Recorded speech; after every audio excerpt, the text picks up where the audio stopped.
Why, hello everyone, how are you doing this fine day? Hope you're enjoying your week. Welcome to another survival challenge, in particular, a Masters of the Universe survival challenge. You know the drill by now, I ain't got to explain this to you. I scoured all of fiction to find 4 really badass conquerors to throw them and their armies at Eternia and the Heman universe to see exactly how these two universes will interact, what'll happen, who will die, what relationships will form, maybe there'll be some romance, who knows? But we're about to fucking find out. Now, while I will explain a little bit about the Conquerors that are showing up in Eternia, because this is my 3rd time making a He-Man video, I will not be explaining all of the shit you need to know on Eternia and Etheria and all that. I already did that in 2 previous videos, so I'll link those up here somewhere. Also, don't forget that I have started a 2nd channel called Rouga's Real House. Everything that I make from now on that is not a survival challenge is going to be over there. All the crazy, kooky ideas that pop in my head that I'm like, that would be really cool for a video, let's do that. Yeah, it's gonna be over there. YouTube doesn't like it when I put it over here. They get mad at me and they stop showing my videos to people for like a week. So it's all gonna go over there. I already have the first episode of a brand new series over there called Savage Scripts, where I basically pitch really cool movie ideas to you as if you were a studio, and you just sit back, listen, and enjoy to some really cool fucking movie ideas before getting really sad, knowing that they'll never be made. Ugh. Kind of depressing. And if you enjoy the video, make sure to like, subscribe, comment, share, and join the membership. Remember, you join the membership, you get videos early. But I've wasted enough of your time. Let's get started. First up on the chopping block, we have Lord Zedd from the Power Rangers series. So a long time ago, Lord Zedd was known as Zofram, and he was a golden guardian whose job was to defend the planet of Eltar, which is the same planet that Zordon's from. You know how he's like a big blue head in a jar? Yeah, because Zordon like didn't die, but he like made his head into it. Anyway, Zedd used to look like that. And he was the greatest warrior of the Eltar planet. His job was to defend it from all sorts of threats. He was basically what a Power Ranger is, but just before the existence of Power Rangers. After the whole betrayal and Zordon fled the planet and all this, he basically remade the Gold Guardians and the Power Rangers to defend that world against Lord Zedd, when Lord Zedd was the greatest of the Golden Guardians. You get it. It's like one of those famous stories and all that. Anyway, Zolfran / Lord Zedd was not happy with the immense amounts of power that he already had, so he decided to sniff some magic crystals so he can get more power, and then when he did that, it corrupted his soul and his flesh, and he transformed into this like fucked up like weird, like his flesh isn't rotted, but it's like weirdly decayed or something now. It's all red and shit when it used to be blue, which made him succeed in acquiring the power that he came for, but also, you know, turning him into Lord Zedd. He then built up a whole army and then went to war with the universe, started conquering planets and all this kind of shit, and then you have the plot of Power Rangers. So normally this would be the part where I go over all the different powers that the character has and like what he's capable of. I'm gonna go over a little bit, but I'm not gonna go over like any of his magic, because he's one of those characters that basically can do anything that magic can do in fiction. He does it all. He's basically like Skeletor. There's a certain category of magic users in fiction that can just literally do whatever the plot wants them to do, whenever the plot wants them to do it, in order to create interesting or just cool ideas for stories throughout the show. These are both characters that do that. So there's really no point in me even going over a list. Name some shit that magic can do. The answer will be yes, Lord Zedd can do it. In terms of fighting skills, Zedd is deceptively skilled. You don't really think it all that much because he doesn't really go down and fight himself all that much in the show, but he is stated on several occasions to be the most skilled Golden Guardian that has ever lived. He even trained Zordon and is considered to be a more skilled fighter than Zordon. Zordon eventually goes on to train all of the Power Rangers across the entire series of Power Rangers, well, you know, up until his death, which actually matches pretty well into certain statements that are in the comics and show, where characters generally agree that if Lord Zedd wanted to, he could come down and take on all the Power Rangers by himself in a fist fight and win against all of them at the same time. Physical power is really where Lord Zedd is gonna kind of lack the most, and it's gonna fuck him pretty hard in this particular challenge. He's not actually that physically strong or powerful. Like, don't get me wrong, there are characters within Power Ranger that are like universal levels of power and all kinds of crazy shit, but it's almost always due to one-time power-ups or like one-time storylines where they only have that power for a very short amount of time and immediately lose it. Or like crazy giant one-time monsters that are like universe or multiverse enders, and then they kind of deal with the situation and they just sort of go away and that's it. That is not just the normal everyday strength of these characters, and it's not the normal everyday strength of Lord Zedd. Now, I'm not saying he's weak. He actually has vast amounts of magical power. He's capable of taking on giant Zords by himself with just his magical ability. It's just that his physical ability does not match that magical ability. In terms of durability, he has 2 really solid, inarguable feats. and they're both explosions, funny enough. At one point in the comics, he's at the epicenter of a massive explosion that destroys an entire city, and this explosion does virtually nothing to him. I mean, he doesn't just tank it and like he's fine. It clearly affects him in some way, but he's still capable of walking around and talking and fighting. It doesn't take him out. Like, he seems perfectly okay. And this is an explosion that has more impact than most nukes. However, later on in that exact same comic run, he takes another explosion. It wipes out all life on the planet. And Zedd survives this explosion. However, and the reason why I brought up the city explosion as compared to this explosion did nearly kill him. He was completely knocked out. He was fucked up beyond repair. He had to like go off and heal for months and months and months. Like, if this explosion was just slightly more powerful, he would be dead. This explosion pretty clearly showed his maximum level of durability, and it was about the size of a country. Now, this is not a whole lot when compared to the Masters of the Universe where you have characters who can very, very casually survive the explosions of buildings and stars and solar systems. They're very, very powerful characters. However, again, I should note that Zedd's magical ability is far beyond his durability, as he is capable of damaging Zords and all kinds of other massive creatures that easily have planetary levels of durability, even getting up into Star and shit like that. Like, he's comparable to their levels of power. When taking his magic into account, just know that he's kind of lacking in the physical areas. So what could be expected when Lord Zedd arrives to Eternia in order to take it over? And honestly, I think the most interesting part about this is the interactions between certain characters. I would really like to see an interaction between Lord Zedd and Skeletor. They are shockingly similar characters in certain ways and super fucking different in other ways. They are both pure evil beings, although I would argue that Skeletor is more pure evil, if that makes any sense, than Lord Zedd is, that want to conquer the entire universe. Both characters are shown perfectly willing to team up and ally with other evil beings in order to get the things that they want. Although I would argue that Skeletor is far more quick to betray the people that he allies with rather than Lord Zedd. Lord Zedd is actually surprisingly loyal to the people that he teams up with. He doesn't generally backstab. I mean, he has, but he usually doesn't. He generally does follow through with his word, which is something that Skeletor, I don't think, has ever done in the course of the entire series across every continuity. I don't think he's ever once not betrayed someone who he's allied with. So that could be interesting, seeing those two ally with each other, but it's just going to be a matter of time before it breaks down and they're going to have to fight each other. Like, even best case scenario, Lord Zedd teaming up with Skeletor, and that added power allows him to overcome and defeat He-Man. Lord Zedd will still have to deal with Skeletor, who will probably be an even bigger threat to him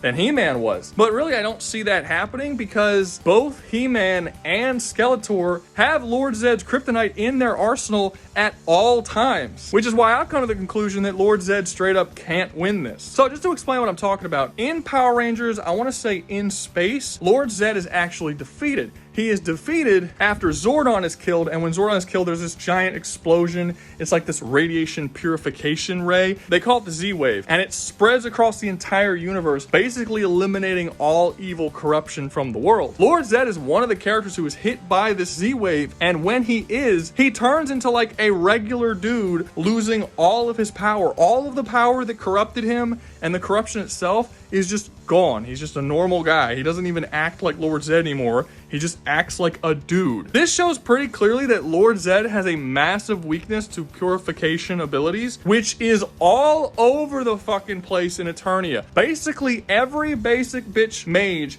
has some kind of purification magic. The sorceress has massive purification magic. He-Man has items in his arsenal that are capable of purifying people and purifying corruptions and things like that. Basically, any magic user that Lord Zedd comes into contact with is going to immediately be able to cure him. And the most skilled of the mages are capable of sensing corruption, which means when Lord Zedd shows up, characters like Skeletor and the sorceress will be able to immediately spot that he is a corrupted person as opposed to just a dude who's evil. If Lord Zedd decides to go out of his way and fight He-Man at any point, he will be immediately purified and he will just be dealt with as a problem. He won't be a problem anymore. It'll be over. And if you look over to Skeletor's side, it's not a lot better because Skeletor has Beast-Man. So in the Masters of the Universe, the universe is filled with Masters of the Universe. That was very poorly worded. Anyway, in this series, He-Man series, there are Masters of the Universe. Every Master of the Universe has some different power over some aspect of the universe. Beast-Man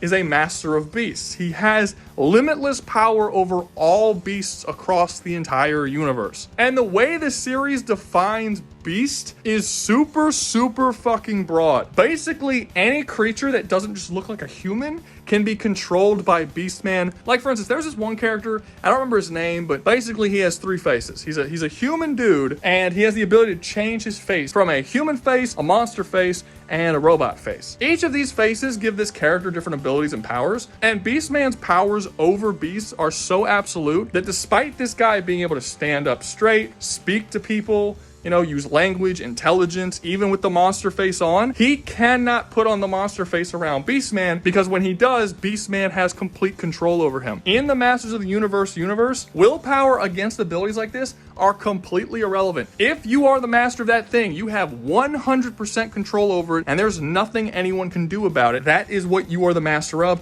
You control that aspect of the universe. The reason why I say that this is basically a kryptonite for Zedd is that all of Zedd's army are monsters or monstrous looking creatures. When Lord Zedd arrives to Eternia, even before he talks to Skeletor and starts throwing his monsters down to like fuck up shit, Beastman could potentially just control everything he sends down there and add them to Skeletor's army. If Skeletor wanted to, he could essentially just kill Lord Zedd right out the gate and just order Beastman to control the entire army to support him, and he would essentially more than double, triple, quadruple his army, because Lord Zedd has a really massive army. Like, he has a galaxy spanning army, and Skeletor should be able to utilize the vast majority of them. Now, how helpful is this really going to be? Not that much. I mean, when it really comes down to it, the monsters that Lord Zedd sends down to fight the Power Rangers, even in their big, like, kaiju version, will really just be one shot by Heman or Skeletor or anyone. I mean, it's good because it's a large number, and he can keep making more, and he can keep throwing shit at him over and over again. So that is good, but like, none of these are going to be powerful enough to actually take on any of the Masters of the Universe. I mean, even if Beastman didn't have the power to control all these monsters, he would still likely beat them all in a fist fight, which actually another really cool combination of characters. I would like to see Beastman run into Goldar. Again, I think Beastman would be able to control him basically immediately, because Goldar is pretty fucking beast looking, but I still think Lord Zedd's greatest warrior and Skeletor's general meeting on the battlefield could be kind of cool. It would definitely look cool, these two beastly ass dudes just going at it for a little bit before Beastman is like, wait, can't I control you? Yeah, I can control you. Anyway, I like this crossover. I think it's cool. But yeah, at the end of the day, there's just not a whole lot Lord Zedd can do. Any character here could physically overtake him. They could purify him, and they could just steal him of all his shit.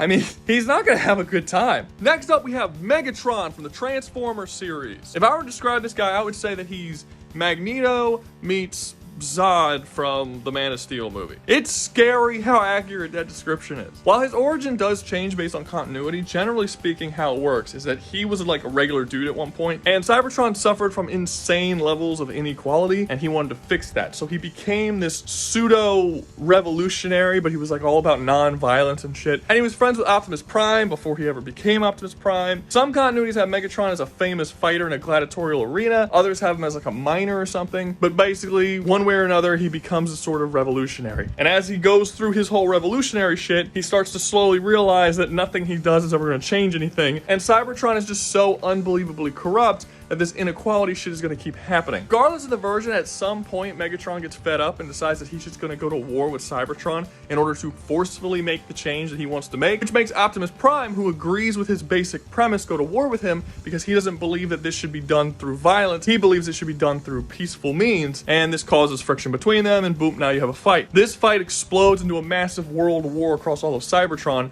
that destroys the entire fucking planet. Megatron survives the destruction of Cybertron and then gets into a ship with a bunch of Decepticons, which is the name of his army, and then just goes all around the universe looking for a specific planet that they can make their new home. And they find one. They go to Earth. Earth is perfect. We could just live on Earth. We take it over. We turn it into the new Cybertron, and then we have the planet we always wanted with the equality what we always wanted. Sadly for Megatron, Optimus also survived the destruction of Cybertron, so he followed him to Earth and decided to re-up the fight with him to protect Earth and make sure the same thing that happened to Cybertron doesn't also happen to Earth. I mean, you see the flawed logic here, right? Basically, Megatron and Optimus are doing the exact same thing on Earth that destroyed Cybertron, but trying to do it and not destroy Earth. But like, they're doing the same shit. Logic would dictate that the exact same thing would happen and Earth would eventually become destroyed as well. No one ever really seems to think about this or point this out, but it just, come on, guys. I wouldn't be a bit surprised if there was a sequel series where Optimus and Megatron actually do destroy Earth and just move on to a third planet and do it again, and this just becomes like a cycle of something they just keep doing over and over again. Like, the only way these planets are going to keep blowing up is if one of them, Optimus or Megatron, dies. But none of that's actually going to be a problem in this challenge because Optimus isn't going to be in this challenge. What would happen if Megatron arrived to the He-Man universe and found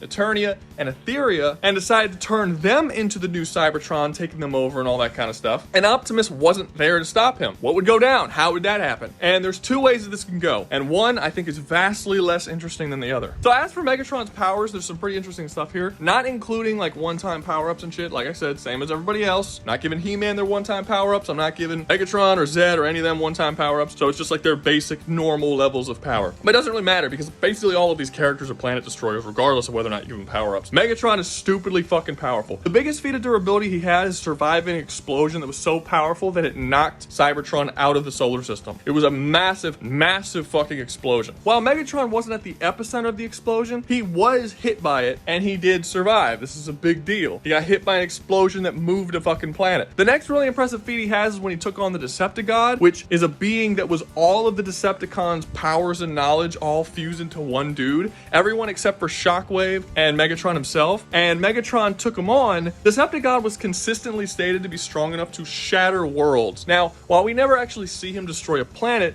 when you see the other stuff the characters are capable of doing and have done in the past, I don't think it's a stretch to say that it's possible that he absolutely could shatter worlds. So while I normally don't take statements all that seriously, I think this one's probably a pretty safe bet. And defeated him without that much trouble, at least not as much trouble as you would expect, which makes it pretty clear that Megatron is more powerful than all of the Decepticons under him combined. That's pretty impressive considering some of the stuff those Decepticons can do. Now, I should mention that at no point in any of these series is Megatron's like physical power and punching ability shown to be as good as his durability. He can't punch a planet into non-existence. His punches, while they do hurt someone like Optimus, they could take on the same amounts of damage of someone like Megatron. He will not be one-shotting him or doing any serious damage to him. So I think you could very easily say that Megatron's durability is far superior to his physical attack power. However, that doesn't really matter because he uses a lot of crazy weapons and technology that up his power level to being kind of beyond that point. Like, his main claim to fame is his antimatter weapons. That's his bag, that's what he loves. He fucking just adores the antimatter shit.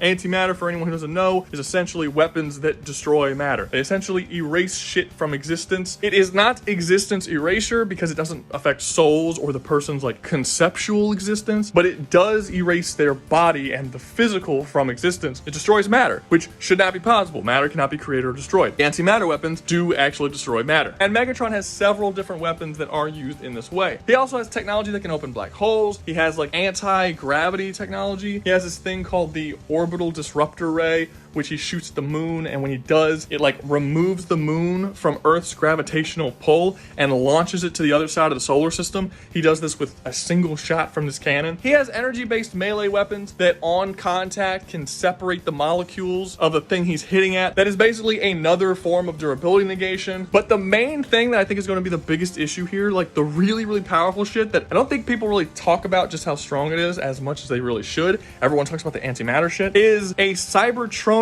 innate ability to copy the abilities of technology that it comes across. This is a power that they all have, and it's really only limited by the series that the characters are in and how advanced and crazy the technology there is. I think you could very easily argue that the technology in He-Man is significantly more advanced than the technology in Transformers. The technology that is found in He-Man is an equal and opposite force to magic. It's one of those things like Skeletor that can do literally anything with magic. There are characters in this series that can do literally anything with technology. There's no real limit to it. And if Megatron and the other Decepticons show up here with their Cybertronian technology copying powers, they're going to very quickly start acquiring a bunch of new crazy powers that are just not possible for them to acquire in their own universe. Like literally god level powers, the ability to warp reality, the ability to warp space and time, destroy an infinite amount of substances, like whatever, just all kinds of crazy shit exists in this universe based on technology. And while there is sort of equal and opposite forces to that exist exist within the Transformers universe. Like, for instance, at one point, Shockwave gets 14 ores that give him very similar powers. He has like reality warp powers and time powers and all this kind of stuff. That's true. The ores are more like artifacts that they are not shown to be able to copy the technology of. They can just utilize it. Like, there are certain things they are shown not to be able to copy. The way it seems to work to me is that the Cybertronian scanning ability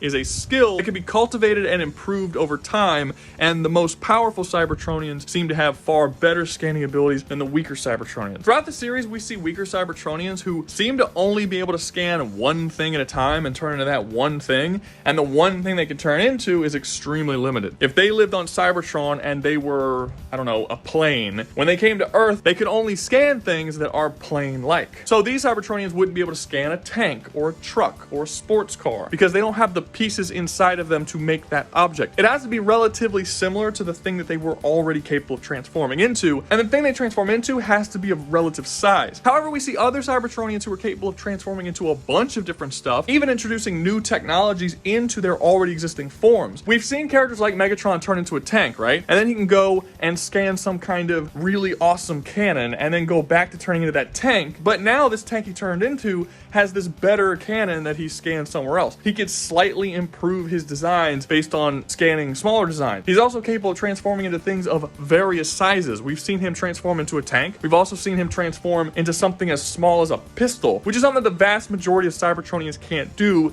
They're limited by size. We've also seen other Cybertronians be able to scan like magical artifacts and weapons where other characters are not capable of scanning magical things. Like, we've seen characters scan the Allspark, which isn't even really, I mean, I guess it would technically be technology, but it's like a magical metal thing that is a gateway to the Cybertronian afterlife, and it houses all the souls of dead Cybertronians, and Cybertronians that have been able to scan that end up like basically becoming a gateway to that afterlife themselves, which essentially makes them immortal since their souls can pass freely between the Allspark and back to their bodies. Characters like Starscream have done something very similar to this, where they're basically immortal. So while not every single Decepticon is just going to be able to scan every piece of technology they come across on Etheria, some of the more powerful Decepticons really should be able to. Characters like Megatron and Starscream should be able to scan even the magical technology that other Decepticons just can't. And now actually getting into what would happen if Megatron shows up, I think you have two variations of this possible story. You have the very boring one where they're not going to get very far at all, which is if they go to Eternia first, or the far more interesting one, which is if they go to Etheria first. So the reason why this matters is because Eternia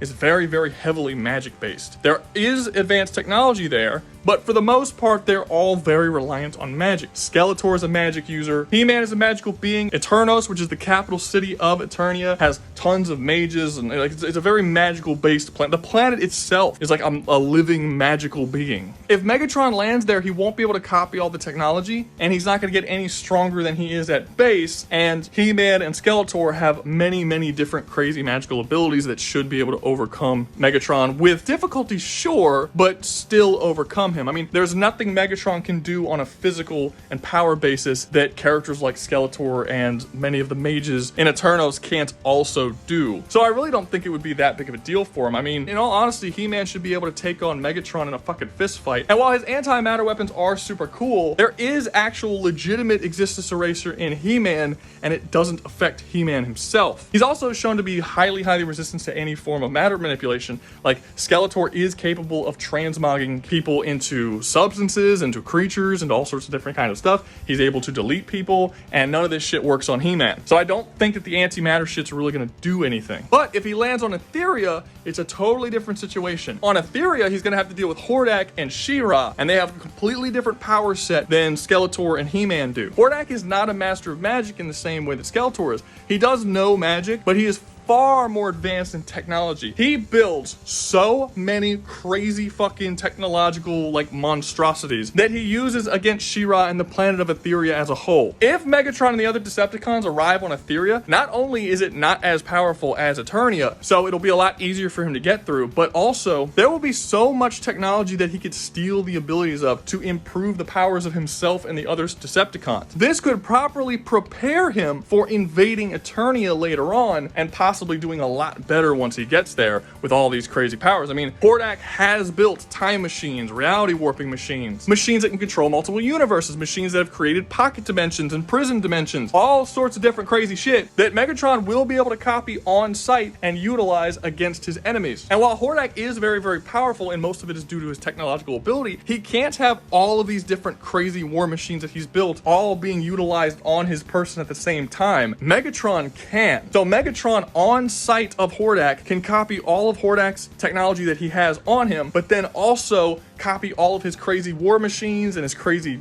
reality warping shit and all that stuff, and use it all at the same time in a way that Hordak can't, which means he will very, very quickly become more powerful than Hordak on this planet. And considering that Hordak is the most powerful being on Etheria, there isn't really going to be a whole lot that Hordak or She-Ra is going to be able to do to fight him. She-Ra has not been able to successfully defeat Hordak. The whole power structure of Etheria is totally different than the power structure of Eternia. On Eternia, Heman is the most powerful character. The story on Eternia is about Skeletor, this evil faction that's trying and struggling to take over the entire planet. And if He-Man wasn't there, he would do it very easily, but He-Man keeps stopping him. So the power dynamic there lies in He-Man over Skeletor. That's not the way it works on Etheria. On Etheria, Hordak is actually the ruler of the entire planet, and She-Ra is the strongest fighter of a small rebellion group that is trying to retake the planet from Hordak. Hordak and his faction is the biggest, and they're the ones that use all the technology. So if She-Ra cannot fight and overtake Hordak, which she can't, that's the whole point of the series, it's a massive, massive struggle for her, then she will not be able to overtake Megatron once he copies all the technology that Hordak has. So yeah, I think it's just inevitable if Megatron goes to Etheria first that he's going to be able to take it over. Once that happens, he can then focus on taking out Eternia, because I very, very seriously doubt that Eternos is going to like that Megatron took over the whole planet, especially considering that She-Ra is He-Man's sister. So in order to actually successfully take over Eternia, you're going to have to kill its greatest hero, who is He-Man's sister. Automatically, even if Megatron doesn't want to go and take over Eternia next, it's not going to be good, because He-Man's going to come for you. So having said that, once Etheria falls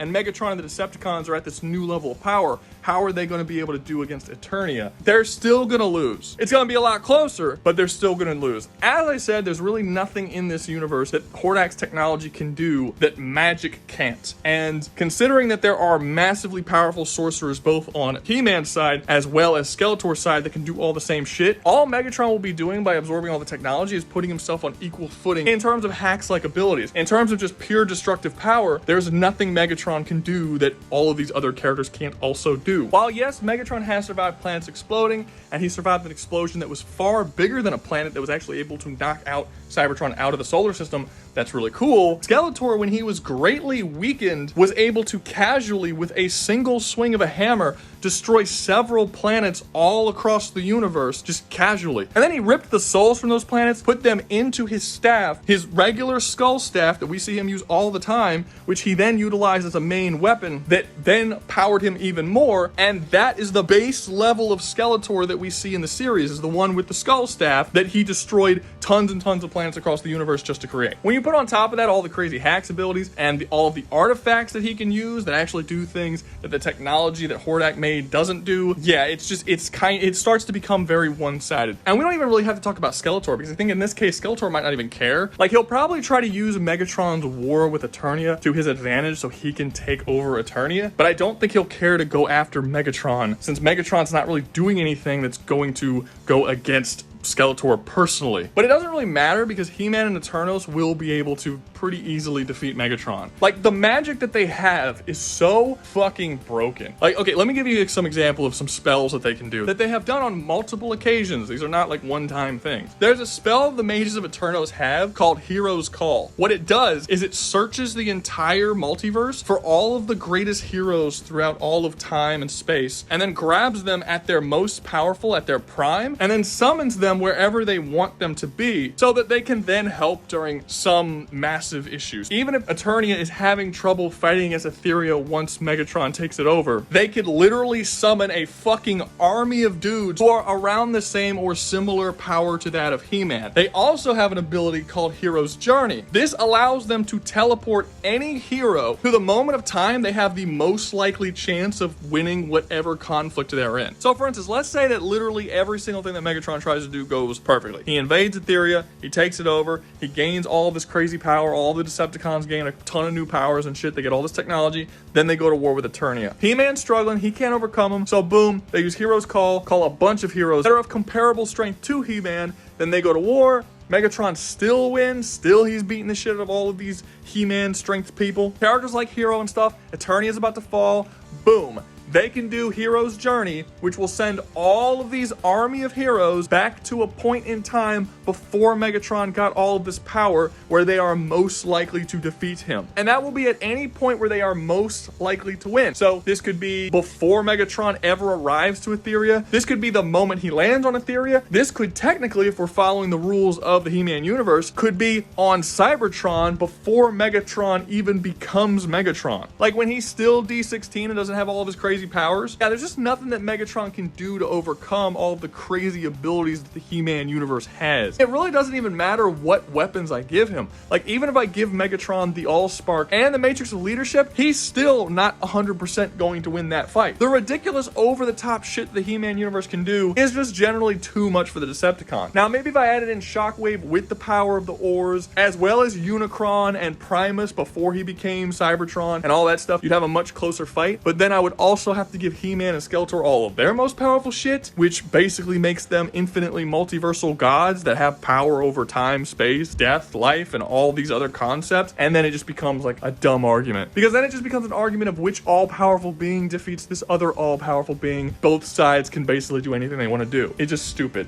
But at base, if you take He-Man, Skeletor, She-Ra, Hordak, and the Decepticons invade and try and take over and shit, the Decepticons are going to lose. Next up, we have Mongol from DC Comics. So people really don't like my placement of Marvel and DC characters on these lists. And the reason why is because I have a fundamental disagreement with them about how exactly the power levels of characters within these universes should be ranked. And I have talked about it on this channel before, but I don't think I've actually ever pointed out directly where the source of that disagreement comes from. So let me do that so you kind of understand where I'm coming from. The way that scalers like to judge the power levels of these different characters is to look at, say, Mongol and see that he fought Superman, right? So they'll be fighting, and Mongol does really well against Superman. So they'll look at Superman, and they'll look at every single thing that Superman, that version of Superman has done across all of DC Comics, pull the most powerful thing, and then say, okay, that is what we can judge Mongol on. I completely disagree with this as a method of judging their power. And this is because Marvel and DC Comics don't work the same way normal stories do. You have literally hundreds and hundreds and hundreds and hundreds of writers over the course of 80, 90 years that all have different ideas of the power levels of all of these characters. The guy who wrote the storyline where Superman fights Mongol is not the same guy who wrote the storyline where Superman gets into a fight with a copy of himself and nearly destroys the entire universe. Those are two different writers who have two completely different opinions on how powerful these characters are. If you actually read the Mongol story where Mongol fights Superman, you realize that these two characters, these versions of these characters in this story are nowhere near that power, not even close. So in the story where Mongol fights Superman, it's actually a really close fight, and Mongol does his thing and kind of beats Superman's ass a little bit. But throughout the majority of the storyline, Mongol is inside the War World. The War World, in case you're not aware, is a giant, like, large moon-sized space station. It's the most powerful warship in all of the DC universe. It's capable of taking on entire galactic empires and armies and planets by itself and just completely ripping in them shit. It's a very, very powerful ship. Anyway, at one point, Mongol is in the War World and he's fighting against Superman, and I want to say it was Superboy. I don't remember if it was Superboy or Supergirl. Doesn't matter. He's in the War World and he launches thousands of rockets outside of the War World that are heading towards Superman and Superboy/Girl. Superman spends a large portion of the fight just dodging these rockets as they're hitting a ton of different planets all around the area, causing unbelievable levels of destruction. These missiles are specifically stated to be hitting planetoids and blowing them up, and then it hits planets and it blows chunks of those planets off, but it doesn't completely destroy the planet itself. So this gives us a relatively good idea of how powerful these missiles are. They can destroy planetoids, not planets. Planetoids, in case you're not aware, the largest planetoid that exists in our universe that we know of is called Eris, and it's 2,300 kilometers in diameter. The smallest planetoid that is possible, if it's made of rock, is 600 kilometers in diameter. That means that these planetoids that are being blown up have to be between 600 kilometers and 2,300 kilometers. Just to give you an idea of how big that is, 2,300 kilometers is about 1/6 the size of our real world Earth. So these missiles aren't even shown to have planetary levels of power. power. They have like small planet or like really large moon or something, but it's not planetary. This is made very clear through visual storytelling. They are not able to destroy planets. In this storyline, Mongol directly states that about 2 of these missiles should be enough to kill Superman, and Superman agrees with him. The entire storyline shows very clearly that Superman is really not wanting to get hit by these missiles because his life is in danger and he is about to fucking die. It's written in a way to be an extreme threat to him. The version of Superman that is written in this story to fight against Mongol is not the same version of Superman that sneezed the galaxy away. They're 2 very different levels of power written by 2 very different authors who believe Superman has 2 very different levels of power. And this is where my disagreement, specifically when it comes to Marvel and DC Comics, with the scaling community comes from. Because you can't just see 2 characters fighting, then look at one character throughout their entire history of power and completely ignore all of the shit that we see in the story where they actually fight. It's just kind of dumb. Stop doing it. So do I think Mongol's power level can be compared to pre-Crisis Superman across every pre-Crisis Superman story that has ever existed? No, they're different. Mongol is very powerful. He does a lot of really cool shit. Honestly, I think that having a war world that shoots thousands and thousands and thousands of missiles, each of which capable of destroying planetoids, is pretty fucking good. On top of that, some other feats he's shown to have is Wonder Woman once almost broke her fist by punching him in the face. He was able to take on and defeat Sinestro in a 1v1 fight, although it was very, very difficult for him. He actually took on a large number of Yellow Lanterns, like 10 of these bitches, and he did relatively well. He didn't win, like he had to flee the fight because he was being outnumbered, but it was made very clear in that fight if he wanted to, he could take on 2, 3, 4 Yellow Lanterns at a time and whoop ass without really struggling all that much. He also took on Black Adam, who was amped by a Yellow Lantern ring, which is arguably even more impressive. Although again, he didn't win, but neither did Black Adam. The fight was just sort of interrupted, but they were both shown holding their own against the other, and it was made unclear who would have won the fight if the fight had continued, which makes me believe pretty clearly that Mongol is at bare minimum stronger than Black Adam is, given that this was an amped version of the character. So yeah, Mongol is pretty fucking strong. I just don't see the value of comparing him to feats that characters did in storylines that Mongol himself had absolutely nothing to do with, considering just how all over the place the power levels of the DC universe are. It just doesn't make a whole lot of sense to me. Now, having said that, how do I think Mongol will do if he took the war world and tried to invade Eternia? And this is where it gets a little weird, because if you were to ask me on a surface level who would win in a fight between Mongol and Megatron, I would say Megatron would win. And while I don't necessarily think it would be easy, I don't think it'd be like the hardest thing ever either. I think Megatron has a relatively comfortable lead there. So in a scenario where Mongol drops out of War World to the surface of Eternia and tries to take it on by fucking up a bunch of dudes, he would not do as well as Megatron would. He would not be higher than Megatron on this list. But that's not what Mongol's gonna do. Mongol is gonna sit in the War World. He's gonna start blowing up their shit and demanding subjugation under threat of force. And the thing that's gonna make Mongol a little more difficult to deal with than Megatron is that Megatron under no circumstance is going to destroy Eternia. He's not gonna destroy Eternia, he's not gonna destroy Etheria,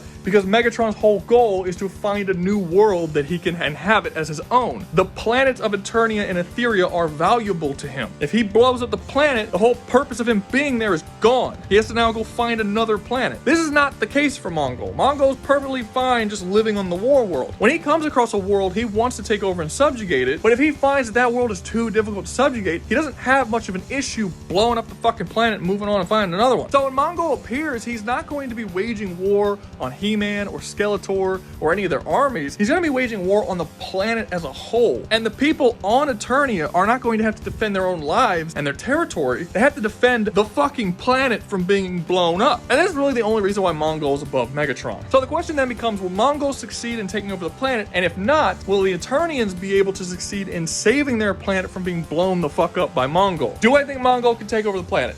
No. I don't think that Mongol's gonna take over the planet. Ain't nobody gonna give up the fucking planet to Mongol. Doesn't matter how much they threaten or how many giant missiles he fires at the planet. It ain't happening. So his next goal after that point is just blow up the planet and move on to a new one. So how exactly is that going to work out? Well, for one, Eternia actually does have its own massive space fleet. It's been capable of fighting against Horde Prime space fleet on several occasions. So it's not like it's just a defenseless planet. But also, the way Eternia works makes it very unclear if it's capable of being destroyed. I haven't really gone over this in any of my previous videos, but Eternia is kind of alive. And I don't mean it's alive like you and me. It's alive kind of in the way that grass is alive. Like, it has a general will to survive and desire to survive, and it will create things to protect the planet. It will adapt to things and learn and become a more powerful planet based on things that are used against it. And it makes me very unsure if Mongol or really anyone would even be capable of destroying the planet. To give you a couple of examples, at one point Skeletor wanted to get to the center of the planet because there was some shit down there that he wanted that was going to give him ultimate power, this whole thing. So he used his magic to split the planet in half so he can get down into the core. And after he did that, Eternia created a being. His name was like Primordus or something like that. I don't remember his name, but it created a giant being who was almost as big as the planet itself, that then grabbed the two halves of the planet, pulled it back together, and then the planet regened and healed itself. Like, it fixed the separation that Skeletor did to the planet. At one point, the planet was infected by a techno-organic virus, which is basically a virus that turns all organic life into machine life. It's a very weird, magical type of bullshit virus. Well, it infected Eternia, and it started turning all of the trees and grass and people into just mindless machines of death. And this was just spreading across the planet at extremely fast rates. One of He-Man's friends was infected by the techno-organic virus, so he took him and he brought him to this pool in Eternia and dropped him in this pool as like a healing pool. These pools are found all over Eternia. Basically, if it's water and exists on Eternia,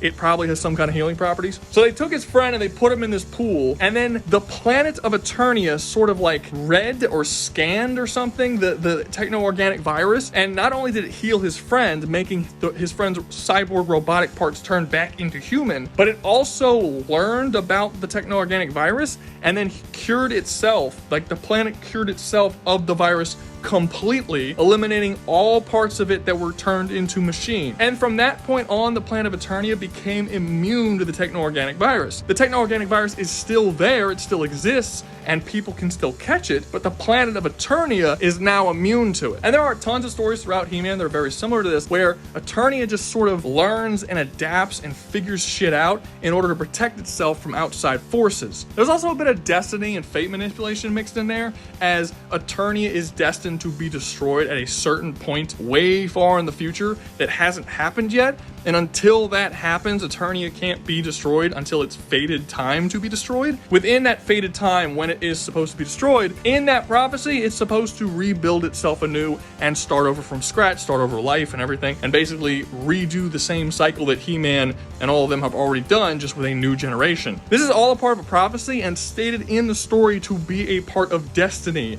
And only someone who can break destiny itself is capable of undoing this prophecy, which He-Man eventually does do. Like, he actually breaks the concept of destiny itself with his bare hands. Again, He-Man's a very powerful character. But as far as I'm aware, Mongol doesn't have the ability to literally break the conceptual reality of fate and destiny. So I don't know if he'll be capable of destroying the planet. But he doesn't know that, so he's not going to know why no matter what he does, all of his plans are going to continue to be thwarted, because it's literally fated that he can't destroy it. So he would actually have a better chance at taking over the planet, since at least that might be something that could be possible, whereas fate literally won't allow him to destroy the planet. But there is no fate saying that he can't take it over, but he can't take it over because he's not skilled or powerful enough to do so. There is no ship or spacecraft or machine that is as destructive as the War World on the planet of Eternia. That's true. But they have a lot. They have a massive, massive army that can fight against fleets. And honestly, if He-Man can actually make it to the War World, he should be able to split the whole fucking thing in half very casually. Actually, if Skeletor gets involved, he should be able to use his magic to just completely destroy the War World. He doesn't even have to get close to it. He's been known to destroy planets on the other side of the universe very casually. And unlike someone like Megatron, who wants to take over the planet but not really get in Skeletor's way, if Mongol tries to destroy the planet, that will absolutely get in Skeletor's way, because there are things on the planet that Skeletor wants. Skeletor wants the power that is inside Castle Grayskull. He wants the power that comes from the planet of Eternia that he has not been able to get because He-Man keeps stopping him. If some giant yellow asshole shows up and decides he's gonna blow up the fucking planet, that is going to piss off Skeletor and get in his way, because he doesn't want to do that. He wants that power. So you are now going point have a storyline where Heman and Skeletor team up against Mongol, and that's just, there's no way. Mongol straight up can't survive that. So actually, I'm kind of second guessing myself now, and I'm thinking that maybe he should be before Megatron. I'm not gonna lie, I completely forgot about the whole fated to not be destroyed thing. I thought that maybe he could destroy the planet, but it's questionable if he's even capable of doing that. So yeah, no, I would say that Mongol should probably be second, and Megatron should probably be right here. Last up, but certainly not least, we have the Angelus from Top Cow Comics. So if I had to describe the Angelus, I would say that she's a cankerous bitch. I've talked about her before, but admittedly, I've talked about the darkness way more. But basically, the Angelus comes from the darkness universe. Jack gets kind of the whole darkness thing. And whereas the darkness is the concept of darkness and the embodiment of chaos, the Angelus is the concept of light and the embodiment of order. And this sounds like a good thing, like this is a good person. No, don't be fooled. While her goals do sound good on paper, which is to destroy all evil from the universe and create everlasting order, how she plans on going about those things is where the real issue is. Eliminating all evil from the universe, fine. She just wants to kill all evil beings. That's whatever. Cool. I don't have an issue with that. It's the whole everlasting order part that's kind of twisted, right? Because she doesn't believe that the order that she's looking for can be achieved via having, will. So her goal is that after she eliminates all evil from the universe, she's going to strip everyone who's left after her rampage of all of their free will. They will have no choice but to follow her and love her and worship her, and the world will just be this perfect place in her eyes with a bunch of fucking weird zombie people who they can't think for themselves or really do anything. Yeah, it's horrific. It's awful. She has peak level, I want to speak to your manager energy. In terms of powers, she has a lot of really useful shit. She can control light and utilize as a weapon, even in ways that light doesn't generally behave. Like she can control heat and make light explode and just do all kinds of weird shit with lights that's interesting, I suppose. She's completely invulnerable to all forms of damage that aren't specifically designed to kill godlike conceptual beings. She can create life in very, very large numbers, and the life she creates are completely loyal to her and are also immune to any normal form of damage. Even if you do have some crazy god killer weapon that can damage her underlings and her, she has an insanely strong healing factor, able to survive being impaled and ripped apart and having limbs chopped off and all sorts of stuff. In seconds, all that shit is undone and she's fucking fine. And even if you were to actually kill her, which the only way of doing that is to use some kind of god killing weapon to chop her head off, you don't actually kill her because that's not her. The way the Angelus works is that it is a force within the universe that needs a host in order to interact with the world. So when you're fighting the Angelus and you chop off her head with this god-killing weapon, the force that is the Angelus will just leave that host and go find a new host, and boom, the Angelus is back and like totally ready to fucking fight. It doesn't even matter what host it flies into. It's not like it goes searching the world for the strongest host. It actually generally goes for the weaker and weak-willed hosts so that they can't fight back in any way when she goes to take them over. At one point after being killed, the Angelus jumped into a crippled elderly vegetable woman that then turned into like this hot bikini-wearing like badass angel chick immediately after getting possessed, and then just kind of continued the fight onward. The only real way to wipe out the Angelus is to erase light from existence, which, for I hope obvious reasons, you don't want to do. And this is what kind of creates a problem with the Angelus. The Angelus is an evil being, but the only way to destroy that evil being is to destroy something that is good and propagates life. Like, that's the weird part about the Angelus. The Angelus really should be a good guy. In a lot of ways, she's very angelic, and her powers are very angelic. But, she's not. She's a cankerous bitch. As for her physical abilities, specifically with her speed, as all comic book characters are, is unbelievably inconsistent. Like, I can't even tell you how fast this bitch is. At one point in the series, she traveled 742 light years in 742 years. That's light speed. Okay, so obviously this character must be light speed. Why would it travel for 742 years if it can go faster? But she also has moments where she's shown teleporting instantly from one side of the universe to the other. So it's like, did you just do that for fun? Like, why the fuck did you fly that far? Like, what? And then there's other times where we see her go from one planet, one solar system, to another planet, another solar system, in like a couple seconds. And that's definitely faster than light. So what the fuck were you traveling light speed for 742 years for? What was the point of that? It's weird. Now, in terms of her power, a lot of people like to compare her to the darkness, Jackie Staccato, as them being equals. With her being light, him being darkness, they must be equal. Whoever said that didn't read the fucking comics, because it tells you within like the first 10 issues that the darkness is significantly more powerful than the Angelus. And we see throughout the comics, the Angelus cannot overtake the darkness. Like, within the first 100 issues of the Darkness comic, Jackie kills the Angelus like 3 times, and he doesn't even have a full understanding of how his darkness powers work, and he's still capable of defeating 3 separate hosts. Like, I can't tell you off the top of my head how many Darkness comics there are up to this point, but there have been like, I don't know, 15, 20 different Angelus hosts, and still only one Jackie Estacado Darkness host, because that's how many times he's fucking killed her. I don't know where the comparison comes that they're close in strength. They are not. They're not close in strength in storytelling, and they're not close in strength in terms of what characters have actually stated. Like, they've legitimately just straight up stated the Darkness is stronger. So no, they're not comparable. So having said that, how strong is Angelus? The strongest thing that we've ever seen her do is that she was at one part in a universe like way outside our solar system, and she released a flash of light that was so bright it blinded everyone on Earth. That flash of light also traveled from where she was, again, way outside our solar system. We don't know how far, but very, very far, all the way to Earth in a nanosecond, specifically stated a nanosecond. When the light hit Earth, the heat was so strong that it immediately evaporated all of Earth's oceans and then blew the fucking planet up. It's also important to note that this flash of light did not like travel outward, like it wasn't an area attack. It was a flash of light that specifically went from her directly to Earth. Like, it didn't affect anything along the way. It just her, Earth. It was like a precision burst of light that traveled way faster than light, that superheated and blew up a planet. It's pretty fucking cool. That's a cool power. But that's the most we've ever seen her do.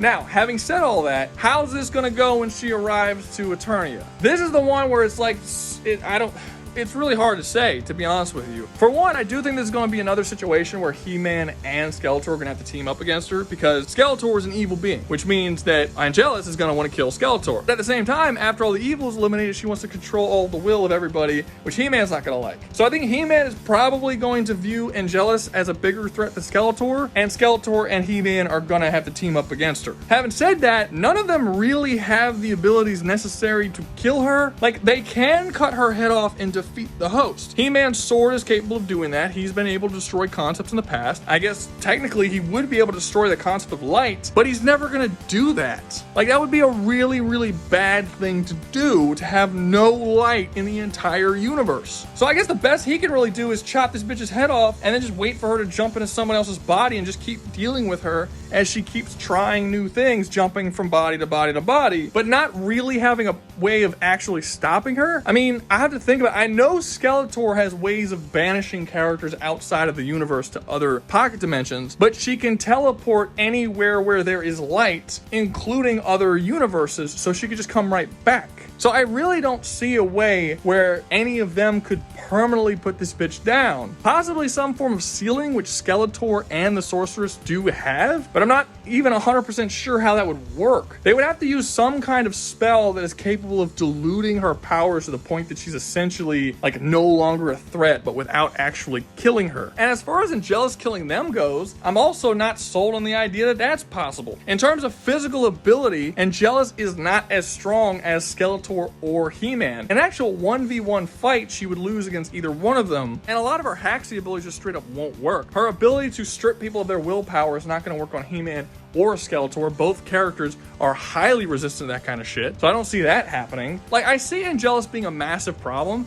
because she can literally, with a thought, create trillions of fucking beings to fight alongside her that are all unkillable by normal weapons. So literally only characters like He-Man, Skeletor, She-Ra, people like this are even going to be able to fight against her army. It's not like your average Eternian soldier has a fucking god-killing weapon in their pocket. There's only gonna be a handful of people across the entirety of the He-Man universe who is actually capable of putting her and her people down. So she may actually succeed in dominating the planets, maybe, but I just don't see her being able to go through He-Man and Skeletor, and she's gonna have to do that if she wants to dominate the planet. Skeletor is vastly more powerful in terms of his magical ability, and he actually should be able to take on her entire army by himself with banishment spells and all kinds of crazy shit that he has that actually can kill god level characters and characters who are immune to you know what? Skeletor has actually stripped gods of their powers before. He's been able to do that. He's also been able to absorb magical powers from artifacts and things like this. He might be able to steal the Angelus's powers. Maybe. I'm not giving that 100%. This is a difficult one. I'm not gonna lie. This is a weird one. Because again, I don't think she can beat Skeletor, He-Man, Hordak, and a lot of characters. She's certainly not going to take on Hordak Prime and stuff like that. The most powerful characters in this universe are far more powerful than her, but I think she can cause a lot of damage to the universe as a whole, simply due to the fact that she can build a massive trillion, quadrillion, octillion person army that are completely immune to fucking normal damage. Like, that's a massive problem. That's going to be an issue for her. So yeah, I think the Masters of the Universe's best shot are some form of concealment, locking her inside of an artifact, imprisoning her, or stripping her of her power, all of which they've been able to do in the past. I'm just not 100% sure how it would work with someone specifically like her, whose power is directly linked to the existence of light, so it's kind of a weird thing.